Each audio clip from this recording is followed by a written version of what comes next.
Pourquoi l'Afrique, avec toutes ses richesses naturelles, est-elle encore si pauvre? Ce paradoxe pourrait bien être la clé pour comprendre les défis et opportunités futures du continent. Alors, qu'est-ce qui est vraiment crucial pour le développement de l'Afrique? En fin de compte, est-ce que ce sont les ressources naturelles ou des hommes instruits et patriotes qui transformeront le continent et le mèneront vers une véritable prospérité? Aujourd'hui, nous plongeons dans les profondeurs de ce sujet fascinant pour explorer cette question essentielle. Mais avant de commencer, abonnez-vous pour rester à jour sur toutes les analyses économiques et sociales de l'Afrique et du monde.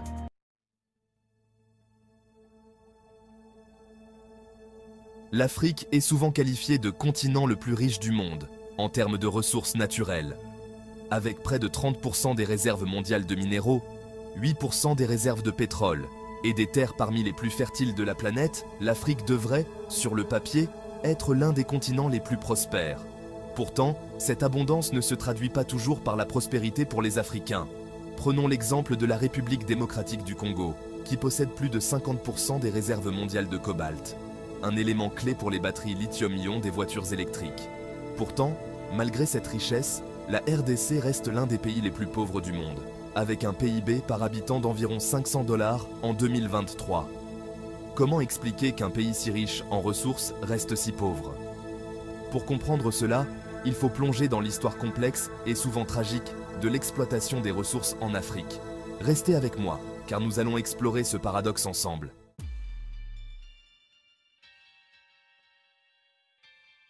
L'histoire de l'Afrique est marquée par des siècles d'exploitation, d'abord par les puissances coloniales, puis par des multinationales avides de profit.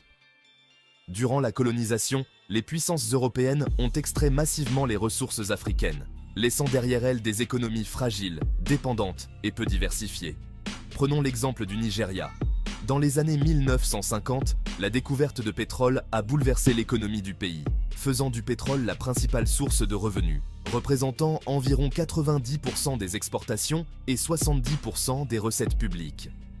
Cependant, cette richesse s'est transformée en ce que l'on appelle la malédiction des ressources. Au lieu de favoriser un développement équilibré, elle a conduit à une faible croissance économique, à une corruption endémique et à des conflits internes.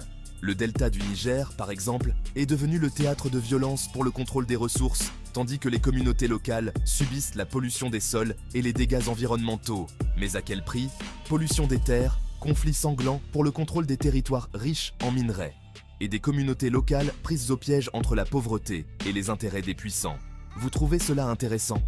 N'oubliez pas de liker cette vidéo et de la partager.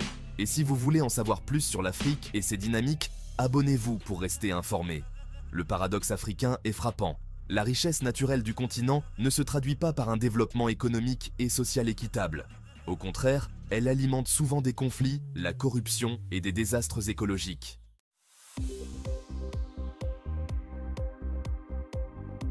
Pourquoi les richesses naturelles ne profitent-elles pas aux populations locales? Les réponses sont nombreuses. Mauvaise gouvernance, corruption, absence de diversification économique et influence persistante des puissances occidentales. Les puissances occidentales ont souvent maintenu leur emprise sur les ressources africaines, obtenant des contrats d'exploitation avantageux. Ces accords, souvent passés avec des gouvernements corrompus ou sous pression, permettent aux multinationales étrangères de capter une part disproportionnée des richesses, laissant peu de bénéfices aux populations locales. Par exemple, en Angola et au Nigeria, la majorité des revenus pétroliers est captée par des entreprises étrangères et des élites locales, tandis que la majorité de la population reste dans la pauvreté. Mais la corruption n'est pas la seule cause. Outre cela, les infrastructures défaillantes, les services publics sous-financés et la mauvaise redistribution des revenus pèsent lourdement sur les populations. Ces problèmes empêchent les pays de tirer pleinement parti de leurs ressources naturelles et d'assurer un développement durable et inclusif. Cependant, ce scénario n'est pas inéluctable.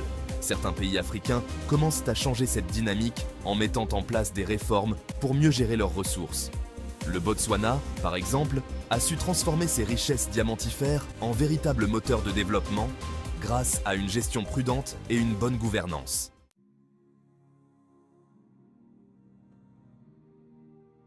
Heureusement, il y a de l'espoir. De plus en plus de pays africains prennent conscience des pièges de la dépendance aux ressources naturelles et commencent à diversifier leurs économies. Les initiatives pour une meilleure gouvernance et une plus grande transparence dans la gestion des ressources sont en augmentation. Le Ghana, par exemple, a adopté une loi sur la transparence des revenus pétroliers, obligeant les entreprises à divulguer les paiements faits au gouvernement afin de réduire la corruption et de s'assurer que les richesses bénéficient à tous. De même, l'Union africaine a lancé plusieurs initiatives pour encourager la transformation locale des matières premières et réduire la dépendance aux exportations de produits bruts.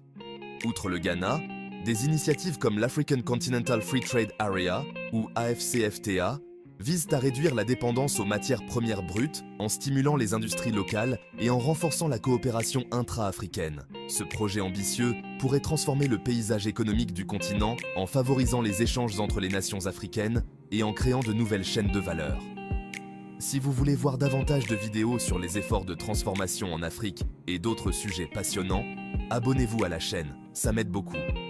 Cependant, la route est encore longue et beaucoup de défis restent à surmonter. Le développement durable des ressources naturelles nécessite non seulement de bonnes politiques économiques, mais aussi la participation active des populations locales, des réformes institutionnelles et une vision à long terme.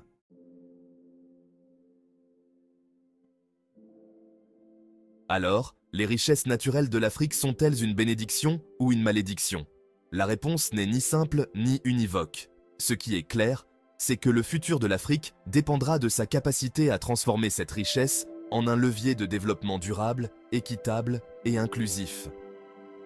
L'avenir de l'Afrique repose entre ses propres mains.